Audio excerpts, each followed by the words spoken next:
For 8 years, the boy touched his ear. Every doctor said the same thing. Nothing we can do. His father spent millions, flew across the world, begged specialists to look again. They all shrugged. Then a maid noticed something no one else did. And what she found inside that child's ear will leave you speechless. Oliver Hart was a billionaire. Private jets, mansions, more money than most people see in 10 lifetimes. But his son Sean was born deaf. 8 years old, never heard a sound. Oliver tried everything: Johns Hopkins, Switzerland, Tokyo, specialists who charged thousands per hour. They ran tests, scans, procedures. All of them said the same thing: irreversible, accept it. But Oliver couldn't accept it, because Sean was all he had left. His wife died giving birth to that boy. So Oliver kept searching, kept spending, kept begging God for an answer. What he didn't know: the answer wasn't coming from a hospital. It was coming from the woman he'd just hired to clean his floors. Victoria was a maid. 27, no degree, no credentials. Just a woman trying to pay her grandmother's nursing home bills. But she noticed something about Sean that every specialist had missed. Something in his ear. Something dark. And one evening, while Oliver was away, she made a decision that would either save that boy's life or destroy her own. What happened next? I need you to see it for yourself. Before we continue, hit subscribe, like this video, and tell me in the comments where in the world you're watching from. I believe this story found you today for a reason. The Hart mansion stretched across 40 acres of Connecticut land. From the outside, it looked like a dream: Georgian columns, windows that sparkled in the sunlight, gardens trimmed to perfection. But inside? Silence. Not the peaceful kind, not the kind that feels like rest. This silence was heavy, thick, like something had died and no one had buried it yet. Servants moved through the hallways without speaking. Their footsteps were soft, careful. They'd learned quickly. Mr. Hart liked things quiet. No music played in that house, no television noise, no laughter bouncing off the walls. Just silence. And somewhere in that silence, a father was drowning. Oliver Hart sat in his study most evenings, staring at the family portrait above the fireplace. There she was, Catherine, his wife, her smile frozen in oil paint, her eyes still bright, still alive. Next to her, a younger version of himself, looking hopeful, looking whole. And between them, Sean, 3 years old in the portrait, before Oliver understood that his son would never hear his mother's name. Catherine died the day Sean was born. Complications, the doctors called it. Too much bleeding, too little time. Oliver held her hand while the light left her eyes. She'd been trying to say something. Her lips moved, but no sound came out. Just like their son, Oliver never forgave himself.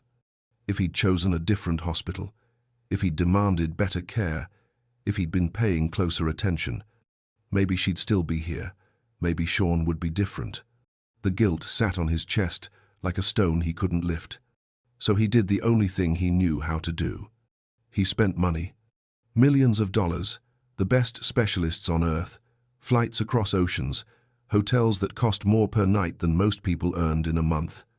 Every doctor said the same thing. Your son's deafness is congenital. There's nothing we can do. You need to accept this. Accept it? How could he accept that his boy would live in silence forever? How could he accept that Sean would never hear his father say, "I'm sorry your mother isn't here"? So Oliver kept searching, kept writing checks, kept hoping that somewhere out there, someone had the answer. He didn't realize the answer wasn't coming from a specialist. It was coming from someone he'd never think to look at twice. Someone who was about to walk through his front door with nothing but faith in her heart and bills she couldn't pay. Her name was Victoria, and she was about to change everything. Victoria Dyer arrived on a Tuesday morning in October.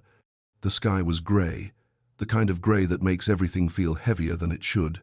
She stood at the gate of the Hart estate, clutching her bag with both hands, trying to steady her breathing. This was it, her last chance. Back in Newark, her grandmother was lying in a nursing home bed. The bills were piling up on Victoria's kitchen table like a tower she couldn't stop from growing. 3 months behind. That's what the letter said. If she didn't pay, they'd transfer her grandmother to a state facility, the kind of place where people were forgotten, where no one held your hand, where you became a number instead of a name. Victoria couldn't let that happen. Her grandmother had raised her, took her in after her parents died in a car accident when Victoria was 11, fed her when there was nothing in the fridge, prayed over her when life felt impossible. That woman deserved better than a cold room and strangers who didn't care. So Victoria took this job. Maid at a billionaire's mansion. She didn't care about the fancy address, didn't care about the wealthy family. She just needed the paycheck. The head housekeeper, Mrs. Patterson, met her at the door. Stern face, sharp eyes, the kind of woman who noticed everything and forgave nothing. "You're Victoria?" "Yes, ma'am." "You'll clean, you'll stay quiet, you'll keep to yourself. Mr. Hart doesn't like disruptions, especially around his son." Victoria nodded. "I understand." "Do you?" Because the last girl didn't. She tried to get too friendly with the boy, thought she could help. She was gone within a week. Victoria swallowed. "I'm just here to work, ma'am." Mrs. Patterson studied her for a long moment, then nodded. "Good, follow me." As they walked through the mansion, Victoria kept her eyes down, but she couldn't help noticing things. The silence, so thick it felt alive. The way the other servants moved without speaking, without smiling. The heaviness that hung in the air like fog that wouldn't lift. And then she saw him. A small boy sitting on the marble staircase, arranging toy cars in a perfect line. He didn't look up, didn't acknowledge anyone. His shoulders were hunched, his movements careful, precise. But what caught Victoria's attention was something else. The way he kept touching his right ear. Just briefly, almost like a habit. And the tiny wince that crossed his face each time he did. Victoria's chest tightened. She'd seen that look before. She didn't say anything, just kept walking. But her heart whispered something she couldn't ignore. Pay attention. Days passed. Victoria cleaned floors, wiped windows, folded linens. She kept her head down like Mrs. Patterson told her. But she couldn't stop watching Sean. Every morning, same routine. The boy would sit alone in the sunroom, surrounded by model airplanes and puzzle pieces. His world was small, contained, safe. No one bothered him there. The other servants avoided him, not out of cruelty, out of fear, like his silence was something they might catch. Some whispered that the boy was cursed, that losing his mother at birth had taken his hearing with her. Superstition, that's what it was. But Victoria saw something different. She saw a child who was desperately lonely, a boy who sat by windows and pressed his small hand against the glass, watching the world move without him. She saw the way he'd look at his father sometimes, when Oliver walked past without stopping, and how his little shoulders would sink just a bit lower. She saw how he touched his ear, over and over, wincing each time. And no one noticed. Or maybe they'd stopped noticing long ago. One afternoon, Victoria was dusting the hallway near the sunroom when she saw Sean struggling with a model airplane wing. His small fingers couldn't get the piece to fit. Frustration creased his face. She shouldn't interfere. Mrs. Patterson's warning echoed in her mind. But before she could stop herself, Victoria knelt down and gently took the wing. She fitted it into place with a soft click. Sean looked up at her. For a moment, they just stared at each other. Then something happened. The tiniest smile, just a flicker at the corner of his mouth. Victoria's heart cracked wide open.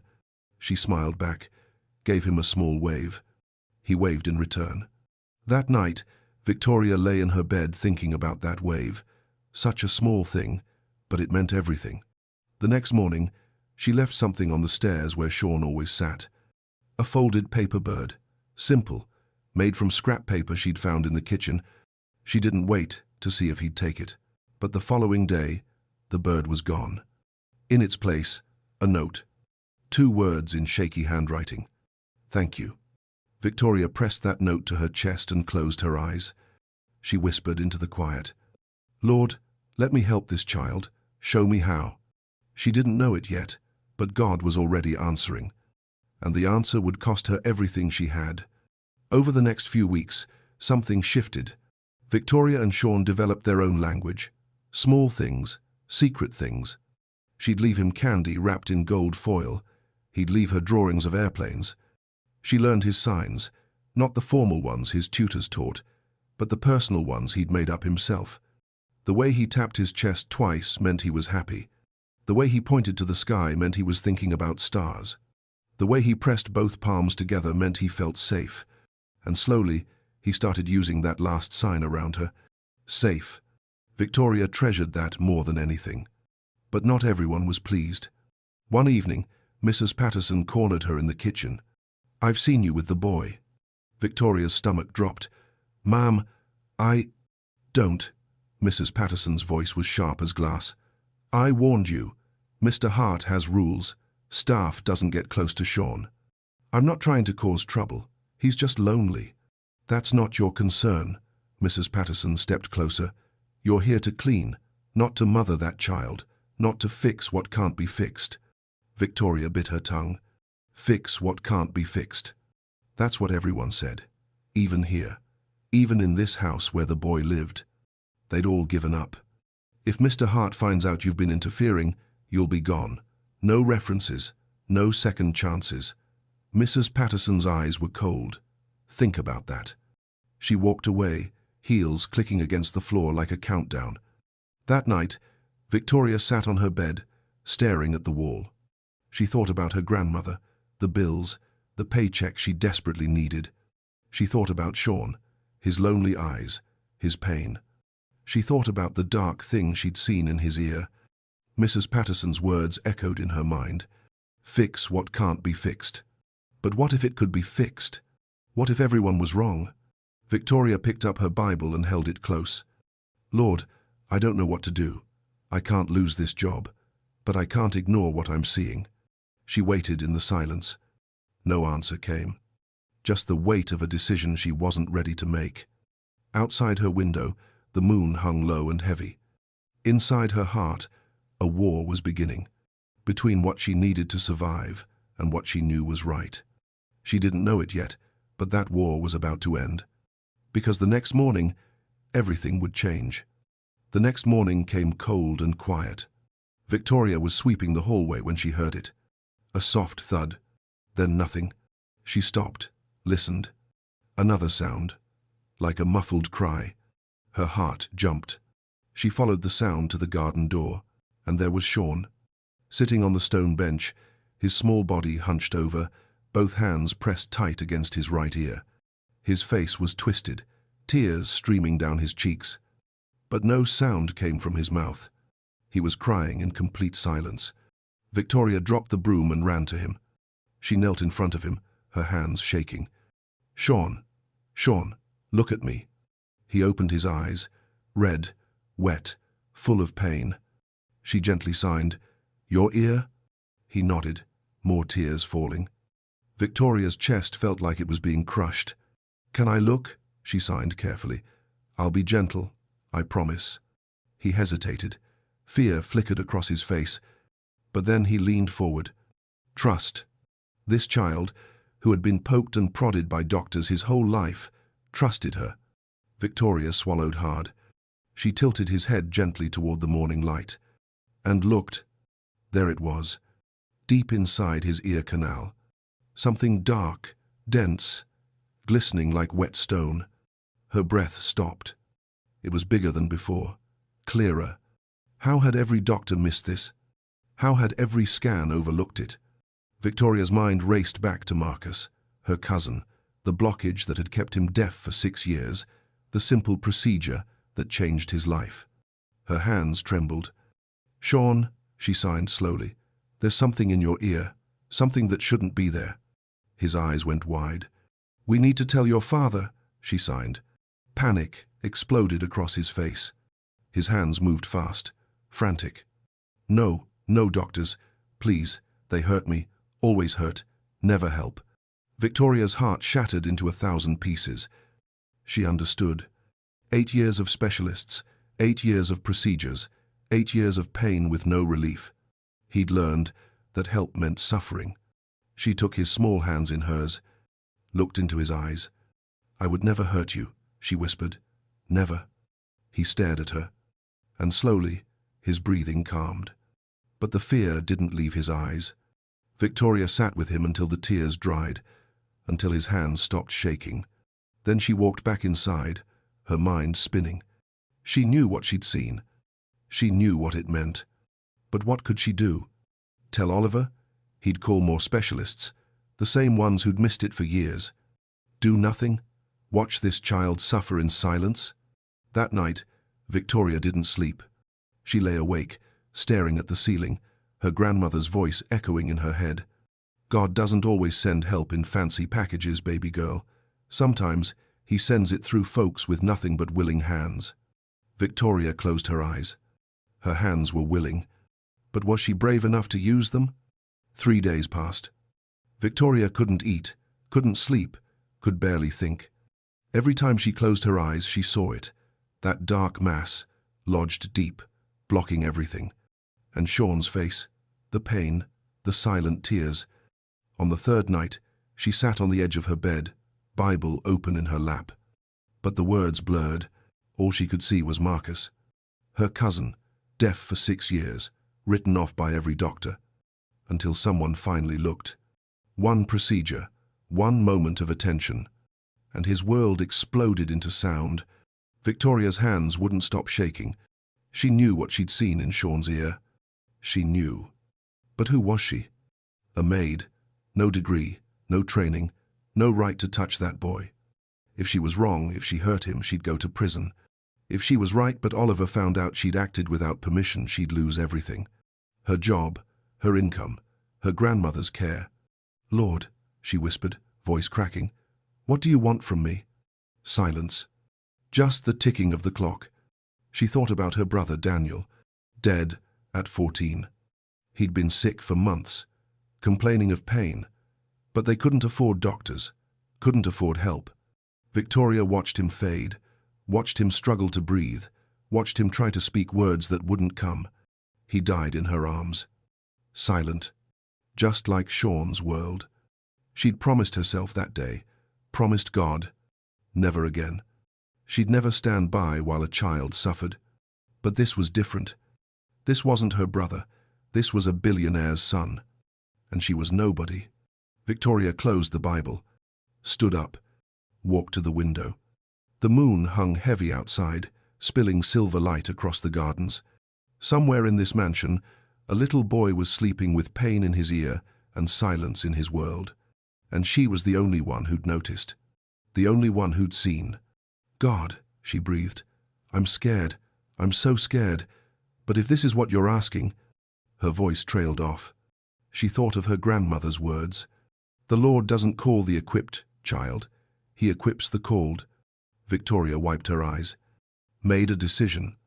Tomorrow, if Sean showed pain again, she would act. She would trust what God had shown her, even if it cost her everything. She climbed into bed, heart pounding. Sleep wouldn't come, but peace did. A strange, heavy peace. The kind that comes when you've decided to step off the cliff and trust that God will catch you. Tomorrow was coming, and with it, the moment that would change everything. The next evening came too quickly. Oliver was away on business. The house was quiet. Victoria was folding linens in the hallway when she heard it. A thump. Her heart stopped. She ran toward the sound. Sean lay on the hallway floor, curled up, both hands pressed to his ear, face contorted in agony. Tears streamed down his cheeks. Silent tears. Victoria dropped to her knees beside him. I'm here, baby. I'm here. She cradled his head gently, tilting it toward the lamplight. The dark mass was clearly visible now, swollen, pressing against his ear canal. Her hands trembled.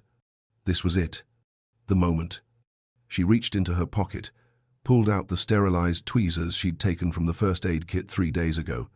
Just in case. Her breath came in short bursts. Lord, she whispered, guide my hands, please. Sean looked up at her, eyes wide, scared, but trusting. I won't hurt you, she signed with one hand. I promise. He nodded slowly. Victoria steadied herself, took a breath, and gently, carefully, moved the tweezers into his ear canal. Her hand shook. She could feel it, the dark mass, dense and sticky. She hooked it gently, pulled. Resistance. Her heart hammered. She pulled again, slow, careful. And then, release. Something slid free. It landed in her palm, dark, wet, biological, years of build-up that had stolen his hearing. Victoria stared at it. Her stomach turned. But before she could react, Sean gasped. A real gasp, audible, loud. His hand flew to his ear. His eyes went wide, wider than she'd ever seen them. He sat up suddenly, looking around the hallway like he'd never seen it before. Then he pointed at the grandfather clock on the wall, the one that had been ticking his whole life, the one he'd never heard. His mouth opened. A sound came out. Rough, broken, unpracticed, but real. Tick, he whispered. Victoria's tears fell. Yes, baby. That's the clock. You can hear it. Sean's whole body trembled. He touched his throat, felt the vibration of his own voice. His eyes filled with wonder and fear and something else. Hope. His mouth opened again. One word. The first real word he'd ever spoken. Dad? Victoria sobbed. She pulled him close, holding him as he shook, as sounds flooded his world for the first time in 8 years. You can hear, she whispered into his hair. Thank you, Jesus. You can hear. Sean clung to her. And then, footsteps. Heavy, fast, coming down the hallway. Victoria looked up. Oliver Hart stood in the doorway, face white as death, eyes locked on his son on the floor. And the blood on Victoria's hands. What have you done? Oliver's voice shook the walls. He rushed forward, pushing Victoria aside, grabbing Sean by the shoulders. What did she do to you? Sean flinched at the sound. So loud, so sharp. But then his mouth opened. Dad, I can hear you. Oliver froze. His entire body went rigid. What? Sean reached up and touched his father's face. Your voice, he whispered. Is that your voice? Oliver's legs buckled. But before the moment could breathe, before he could understand what was happening, his eyes landed on Victoria's hands. The blood, the tweezers, the dark mass sitting in her palm. Terror overtook wonder. Security, he bellowed. Now. 2 guards appeared instantly. Get her away from my son. Victoria's heart shattered. Sir, please listen to me. I didn't hurt him. I helped him. Look. She held out her palm, showing him the blockage. This was inside his ear. This is why he couldn't hear. I removed it. You're not a doctor, Oliver roared. You could have killed him. The guards grabbed Victoria's arms. Sean screamed. Actually screamed. No, don't take her. The sound of his son's voice, loud, desperate, real, stopped Oliver cold. But the fear was too strong. Take her to the security office. Call the police. Victoria didn't resist. As they dragged her away, she looked back at Sean. It's okay, she mouthed. You're going to be okay. Sean sobbed. Loud, messy sobs. The first sounds of grief he'd ever made. At the hospital, doctors swarmed around Sean. Tests, scans, examinations. Oliver paced the hallway, his mind spinning. His son was speaking, hearing, responding to sounds. It was impossible. A nurse approached him. Mr. Hart, the doctor needs to speak with you, urgently. Oliver followed her into a small office. Dr. Matthews sat behind the desk, face grim. Mr. Hart, I don't know how to say this. Just say it. The doctor slid a folder across the desk. This is your son's scan from 3 years ago. Oliver opened it. There, circled in red, was a notation. Dense obstruction noted in right ear canal. Recommend immediate removal. Oliver's blood turned to ice. Someone saw this? Dr. Matthews nodded slowly. It appears so. But there's no follow-up, no procedure scheduled. Your account was flagged for. Ongoing treatment protocol. The words hit Oliver like a bullet. Ongoing treatment protocol. They'd known, they'd seen the blockage, and they'd left it there, because his money was too good, because his desperation was profitable. They kept my son deaf, Oliver whispered, on purpose. Dr. Matthews said nothing, but his silence said everything. Oliver's hands trembled. All those years, all those millions, all those specialists shaking their heads. They'd lied, and the one person who'd told the truth, who'd actually helped, was sitting in his security office, waiting to be arrested. Oliver stood. "Where are you going?" the doctor asked. Oliver didn't answer. He had a maid to find, and a lifetime of apologies to make. Victoria sat alone in the security office, hands folded, head bowed. She wasn't praying for herself. She was praying for Sean, that his hearing would hold, that his father would understand, that the boy would finally know what it felt like to live in a world full of sound. The door opened. She looked up. Oliver Hart stood there. But he wasn't the same man who dragged her away an hour ago. His eyes were red, his face broken. He looked like a man who'd just watched his whole world crumble and rebuild in the same breath. Victoria. Her name, spoken softly, almost reverently. She stood. "Mr. Hart, I can explain." "Don't." He walked toward her slowly. "Don't explain. Don't apologize. Don't say a word." He stopped in front of her. And this billionaire, this man who controlled empires, fell to his knees.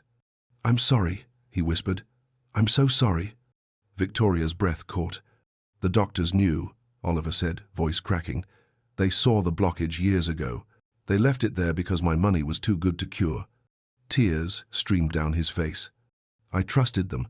I trusted credentials and degrees and expensive hospitals. I threw millions at my son's problem and never once stopped to actually look at him." He looked up at her. "But you did. You saw him. You saw his pain. You paid attention when no one else bothered."